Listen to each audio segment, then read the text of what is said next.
I'm Bea Miller, and my husband Dave and I are partners in this bookstore. It's called Phoenix Bookstore.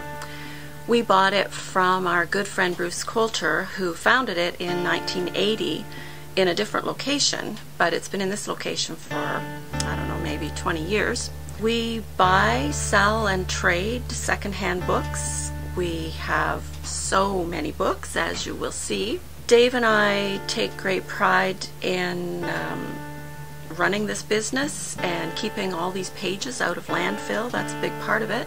We always like to shelf new books every day. The inventory is always fresh because we have a lot of people who come in, maybe even several times a week, to check for that book that they're looking for. People think, and we all think, I guess, that with the new technology, the e-readers and so on, that books are going to become a thing of the past.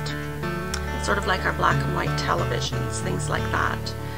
And while I know that's true and we have to embrace the new technology, I still think there's a real big place in our lives for the paper book. We have a lot of older books that will never, probably ever, be put on a digital format. And I also think people just still like to hold a paper book. They like the feel of a book.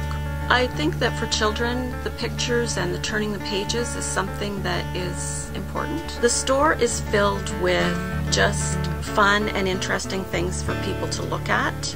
We have a lot of stuffed animals. They're sitting up high on the top shelf around the store.